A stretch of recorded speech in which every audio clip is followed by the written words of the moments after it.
Most men don't get cheated on because they're weak. They get cheated on because they ignore the red flags screaming from day one. If you've ever been blindsided, betrayed, or told, "it just happened," listen closely, because loyalty isn't random, it's predictable, and it always leaves clues. The first type is the validation addict. She runs on attention like oxygen: likes, messages, compliments, male friends, co-workers, strangers.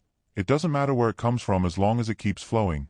When she's in a relationship, she expects you to replace the world emotionally, which is impossible, and the moment you're focused on your mission, stressed, or just not feeding her ego constantly, she feels empty.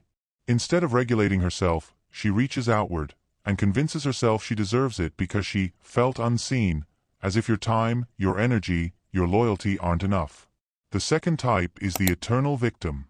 Every ex was toxic, controlling, abusive, or insecure, and she was never part of the problem. This is dangerous, because a woman who never takes accountability also never feels guilty when she crosses boundaries. When things go wrong, she doesn't ask what she did. She asks who to blame, and cheating becomes justified in her mind as self-defense or healing rather than betrayal. The third type is the woman with male best friends and backup guys orbiting her.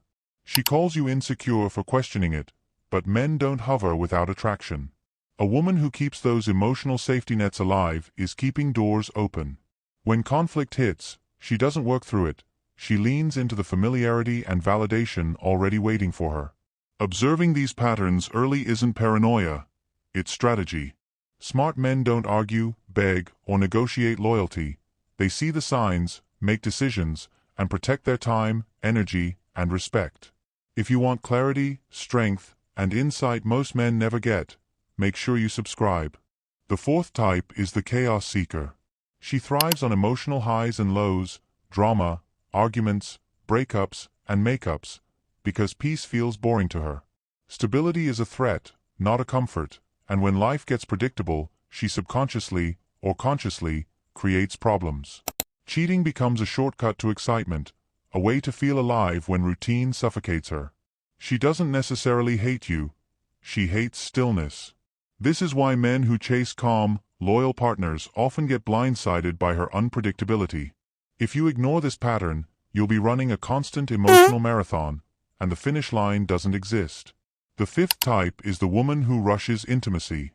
She overshares trauma, bonds intensely in days, and dives headfirst into chemistry, thinking connection is speed. It's not connection, it's impulse. People who move fast emotionally also detach fast when novelty fades. She feels powerful in the chase, powerful in your vulnerability, and when the initial thrill fades, her attention shifts elsewhere. Smart men don't confuse intensity for loyalty, they see it for what it is, a warning sign of impermanence. These 5 types, the validation addict, the eternal victim, the woman with backup male connections, the chaos seeker, and the fast mover, aren't stereotypes, they're patterns. Observing them isn't paranoia, it's strategy. Loyalty isn't guaranteed, but awareness protects your time, energy, and respect. Men who understand these dynamics don't waste years on emotional energy drains. They position themselves where loyalty meets effort, and they walk away when the pattern signals danger. If this kind of truth hits you, if clarity is worth more than comfort, subscribe now.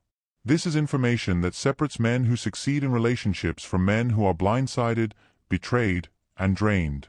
Stop guessing, start observing, and always stay 2 steps ahead, because in life and in love, strategy wins, and ignorance costs far too much.